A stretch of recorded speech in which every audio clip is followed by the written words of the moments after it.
Spent £2 on a cruise to go to Barbados, but it was cancelled because of lockdown. My aunt lives in Shropshire, so she's off limits because it's only County Durham while in lockdown. 420 was almost a thing. It was a whole month in fact, but it was rudely interrupted by lockdown.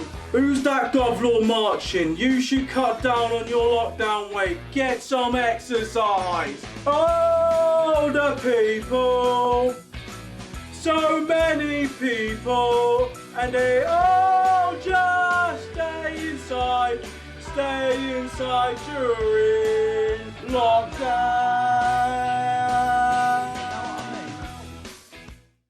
Well, 2020 was a bad year, wasn't it?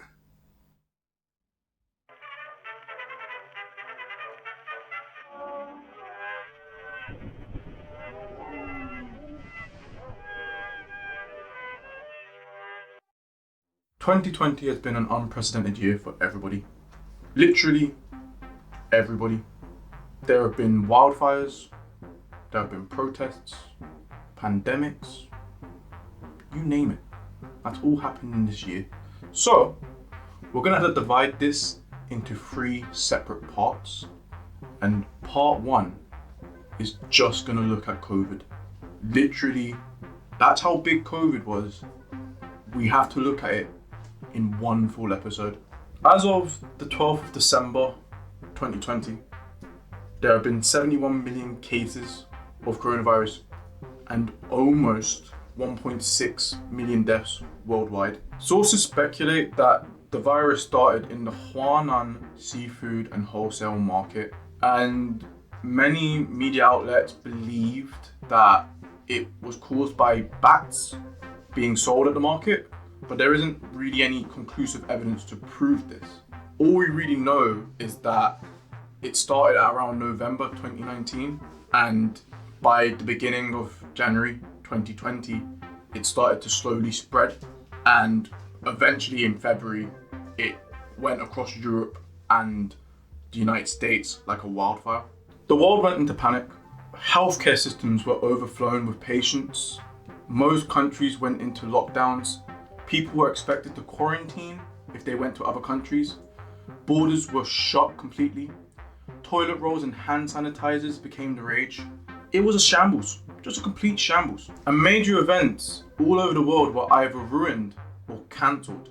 Some of these events included Khabib Nurmagomedov versus Tony Ferguson being cancelled for the 5th and final time because Khabib retired later that year.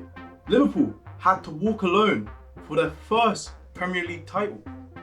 The Euros and the Olympics were cancelled indefinitely. Nobody knew when all the fun times would come back. No. All we had to do was stay at home. It didn't affect all countries the same way. Some countries had it worse than others. You see, America, at the moment, has the highest cases at 295,000, and it mainly affects Europe, Brazil, and India, but other places weren't affected as much.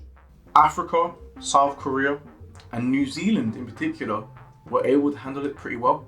And New Zealand had a terrific year. Their sports teams were some of the best in the world, particularly in cricket and rugby. They have pound for pound one of the best fighters in Israel Adesanya. Their economy is good. They've got a really good political system where politicians actually cooperate with one another and are nice. They've got one of the best standards of living in the world. Yet, everybody still thought that they were on fire earlier this year.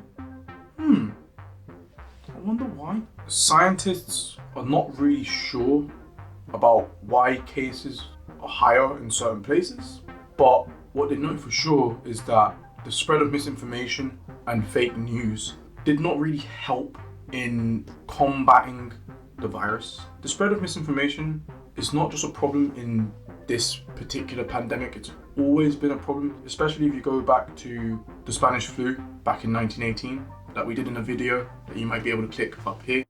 In these circumstances, it's gone out of control. Research from Forbes shows that 15% of Facebook users were more likely to use untrustworthy sources compared to the 6% who would use legitimate news sites, which is obviously a problem. But this is further exacerbated by the amount of misinformation and bad guidance from politicians like Donald Trump, who for months was downplaying the seriousness of the virus. He was blaming it on China and not how America dealt with the virus themselves.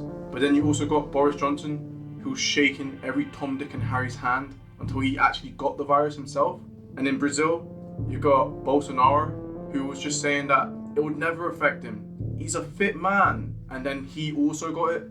So from the bottom to the top, there was just misinformation all around, and it just led to more problems. Economically, the coronavirus devastated any growth that came from the 2008 financial crash. The impact that it had on businesses, whether they were big or small, was huge. You had big businesses like Bright House, Debenhams, Cat Kitson, a place where my mum used to shop for bags, completely liquidated. And then for smaller businesses, it was even worse.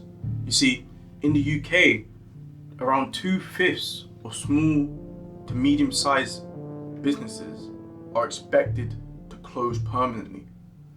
And for employment's sake, it's no better.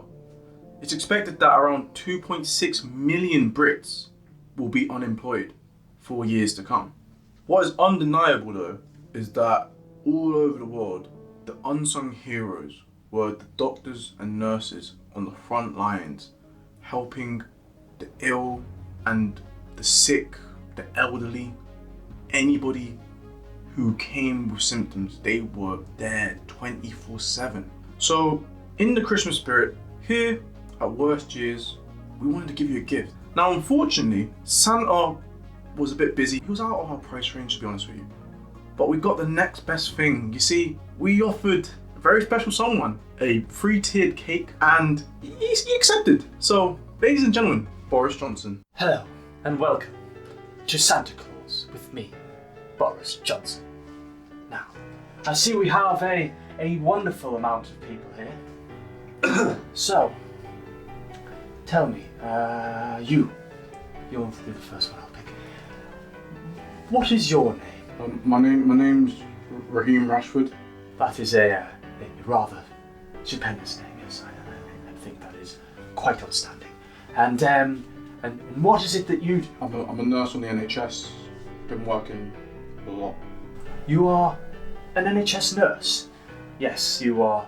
That is wonderful. It is fantastic to hear. Would you like to come and sit on Santa's lap? For Christmas, can I get a pay rise? Pay rise, you say? Yes, very good. Very good idea. But unfortunately, a pay rise at the moment is not what's best for Britain and not best for the British people. Oh.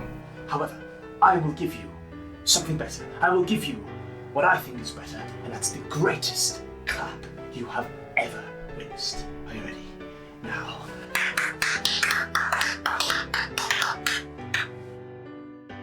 Luckily, it's not all doom and gloom. You see, people were scared that it would take years for a vaccine to come along to cure this disease. It's a virus, man. But luckily, a company by the name of Pfizer were able to create a vaccine that is being shipped all over the world as we speak. So, fingers crossed, by some point in 2021, we can get back to normal and breathe and go to pubs and do cool stuff again. And we're out of time today. We hope that you enjoyed the video. We really worked hard on this one. If we can let's try and get it to 20 likes, guys. I know you can do it. Share the video as much as possible. Subscribe, press the bell icon. It will let you know when we next upload. There's so much more to talk about when it comes to 2020. And we're excited to give that to you. Comment down below, let us know what you think. Let us know if there's anything else that we should research. And we'll see you at the next Worst Year.